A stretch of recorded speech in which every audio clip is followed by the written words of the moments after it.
Just to begin with then, how did you come on board this project? Because obviously you worked with Lena before. Yeah. Was it at script stage or? It was at, it was at script stage in the usual way. Originally she said, would I come and play a waiter? I had a couple of scenes. I thought I was just going in to, to help out. And then the part got slightly larger.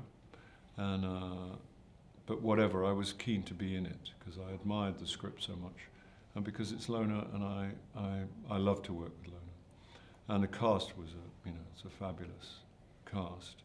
I was very pleased. I'd worked with Andrea Riseborough before. I knew Zoe, but I'd never worked with her. And substantially, I act with Tahar Rahim and Caleb Landry-Jones, and both of whom were extremely good value.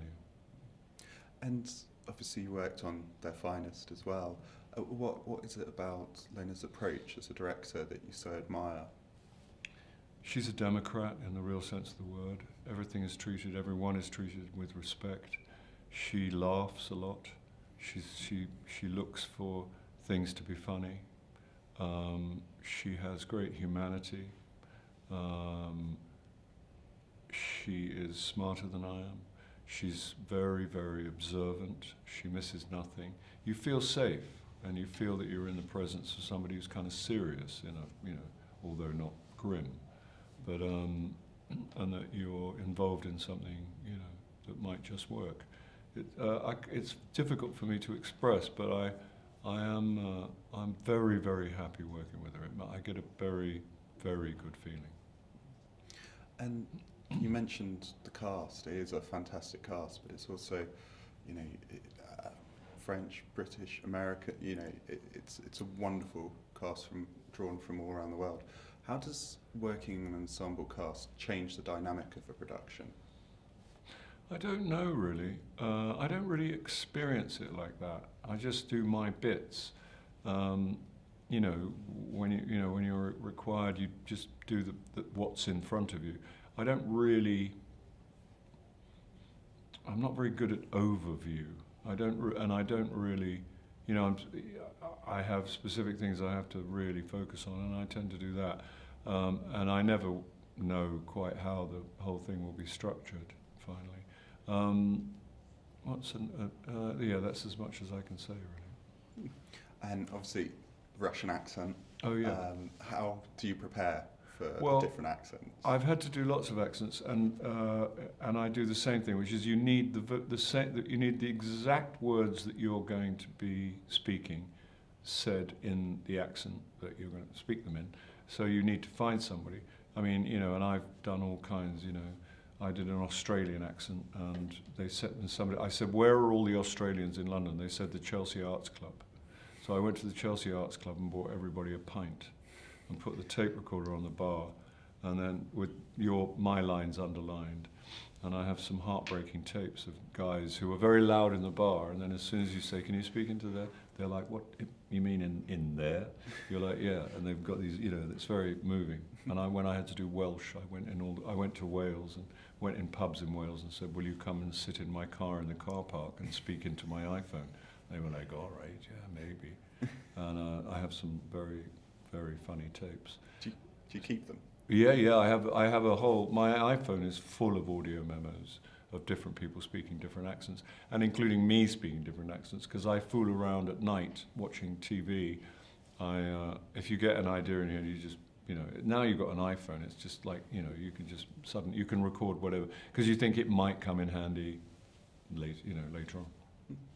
And sort of, has your approach to researching roles changed over the years? Because you've been acting a good while now. I don't really. The only thing that's changed is that I don't have to pretend I did any research anymore.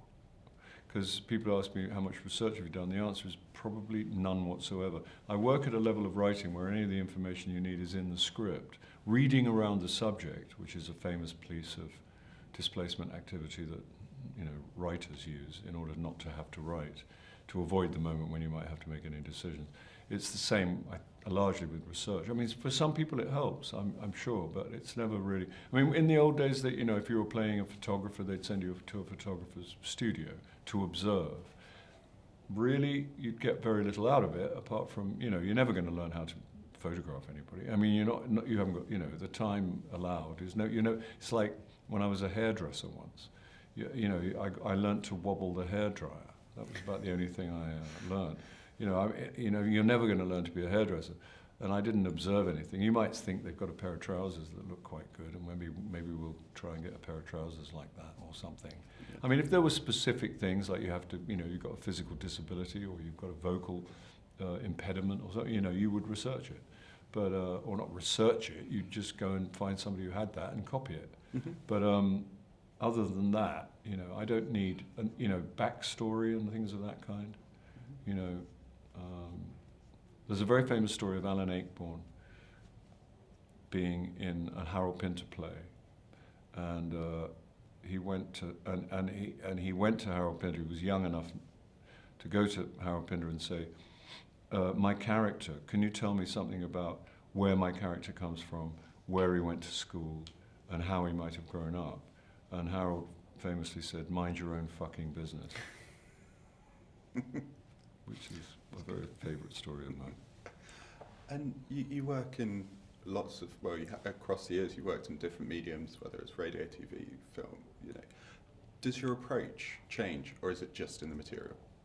It's just in the material. I mean, people tend to, it's like, people tend to make things sort of mysterious sometimes. They'll say, how's your, in terms of radio, they'll say, when I was young, people would say, how's your microphone technique? And you go, well, obviously I haven't got any microphone technique.